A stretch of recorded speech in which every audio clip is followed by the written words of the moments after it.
Plutonium.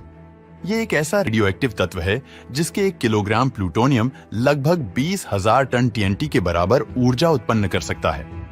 मतलब एक छोटे देश को पल भर में खत्म कर दे। आइए आज जानते हैं प्लूटोनियम के बारे में। प्लूटोनियम प्राकृतिक रूप में बहुत ही कम पाया जाता है और इसकी ज्यादातर मात्रा कृत्रिम तरीके से ही बनाई जाती है, वह भी यूरेनियम से। परमाणु रिएक्टरों में यूरेनियम 238 न्यूट्रॉन को अवशोषित करने के बाद यूरेनियम 239 में बदल जाता है। फिर यूरेनियम 239 दो बार बीटा क्षय की प्रक्रिया से गुजरता है और सबसे पहले नेप्ट्यूनियम 239 में और फिर प्लूटोनियम 239 में बदलता है। आपको बता दें कि बीटा क्षय या बीटा डिके एक तरह का रेडियो एक्टिव डिके होता है जिसमें एक एटॉमिक न्यूक्लियस एक इलेक्ट्रॉन या पॉजिट्रॉन छोड़कर स्थिर हो जाता है।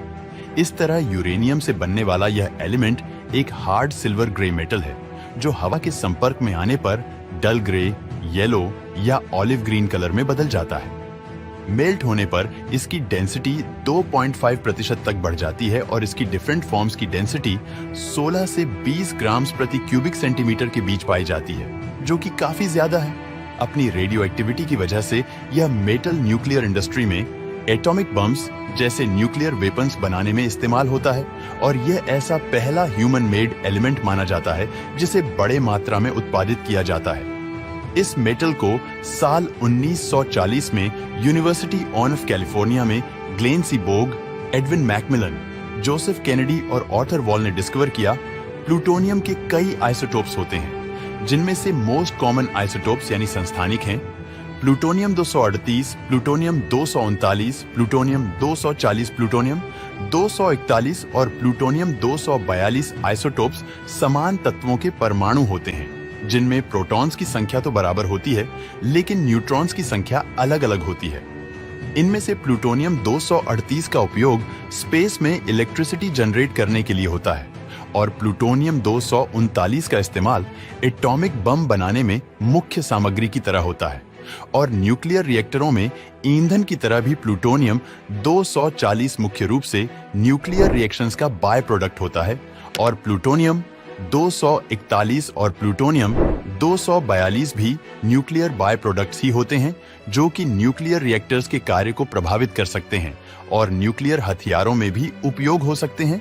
इसी तरह प्लूटोनियम के 6 प्राइमरी एलोट्रोप्स होते हैं: alpha, beta, gamma, delta, delta prime और एप्सिलॉन एलोट्रोप्स, यानी अपरूप सेम तत्व की विभिन्न संरचनात्मक रूप होती है जो कि अलग अलग भौतिक और रासायनिक गुण रखती हैं। अल्फा एलोट्रोप रूम टेम्परेचर पर सबसे स्थिर होता है तो डेल्टा उच्च तापमान पर स्थिर होता है।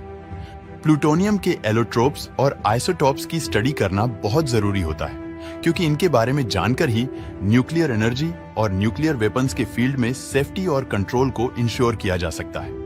क्योंकि अगर यह पता हो कि प्लूटोनियम का कौन सा एलोट्रोप सबसे ज्यादा स्थिर है तो उसे परमाणु रिएक्टरों में सुरक्षित तरीके से इस्तेमाल किया जा सकता है और अगर यह पता हो कि प्लूटोनियम का कौन सा आइसोटोप सबसे ज्यादा रेडियो एक्टिव है तो उसे भी सुरक्षित तरीके से हैंडल और स्टोर किया जा सकता है। इस हाईली रेडियो एक्टिव एलिमेंट से लगातार अल्फा, बीटा और गामा किरणें निकलती रहती हैं जो कि इसे एक बहुत डेंजरस एलिमेंट भी बनाती है और इसे हैंडल करना काफी मुश्किल हो जाता है। यह मेटालिक तत्व रचनात्मक और विनाशकारी गुण दिखाता है। न्यूक्लियर रिएक्शंस की स्टडी के लिए वैज्ञानिक रिसर्च में इसका उपयोग होता है। कैंसर थेरेपी में भी इसका लिमिटेड उपयोग होता है। स्पेसक्राफ्ट के फ्यूल के तौर पर भी इसका इस्तेमाल किया जाता है। डीप स्पेस मिशंस में इसका उपयोग पावर के महत्वपूर्ण स्रोत के रूप में होता है। न्यूक्लियर रिएक्टरों में इलेक्ट्रिसिटी जनरेट करने के लिए प्लूटोनियम का उपयोग फ्यूल की तरह होता है।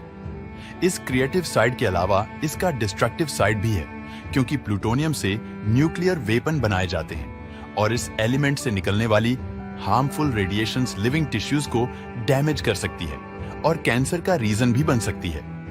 यह इतनी ज्यादा हार्मफुल होती है कि बॉडी में जेनेटिक मटेरियल को भी बदल सकती है जिससे नेक्स्ट जनरेशन में भी बीमारियां हो सकती हैं। यह इतनी खतरनाक है कि अगर कभी न्यूक्लियर रिएक्टर्स में एक्सीडेंट की वजह से या न्यूक्लियर वेपन्स की टेस्टिंग से एनवायरनमेंट में यह फैल सकते हैं या फिर अगर न्यूक्लियर वेस्ट को सही तरह से डिस्पोज न किया जाए तो भी यह एनवायरनमेंट में घुल सकता है और खतरा बन सकता है। क्योंकि यह एलिमेंट सॉइल, वाटर और एयर सब कुछ प्रदूषित कर सकता है, जिससे पौधों, जानवरों और मानव शरीर में भी प्रवेश कर सकता है। यह खाने और सांस के जरिए ह्यूमन बॉडी में एंटर हो सकता है और शरीर पर लगी चोट के जरिए भी बॉडी में एंटर हो सकता है, जिससे न केवल ह्यूमन डिजीजेस स्प्रेड हो सकती है, बल्कि पूरे इकोसिस्टम पर नेगेटिव इफेक्ट हो सकता है। ये इतना ज्यादा घातक है कि 1 किलोग्राम प्लूटोनियम के विस्फोट से 10,000 टन से ज्यादा केमिकल एक्सप्लोसिव के बराबर विस्फोट होता है। सेकेंड वर्ल्ड वॉर के दौरान नागासाकी पर गिराया गया न्यूक्लियर बम फैटमैन बनाने में प्लूटोनियम का उपयोग किया गया था, जिसने लगभग 80,000 लोगों की जान ली थी। इसे बहुत ध्यान से हैंडल करने की जरूरत होती है, जिसके लिए सूट, गॉगल्स और दस्ताने जैसे विशेष सुरक्षा उपकरणों का उपयोग किया जाता है। इसके लिए प्लूटोनियम को स्ट्रांग नॉन रिएक्टिव मटेरियल से बने कंटेनरों में स्टोर किया जाता है, जो इसकी रेडिएशन को बाहर नहीं निकलने देते।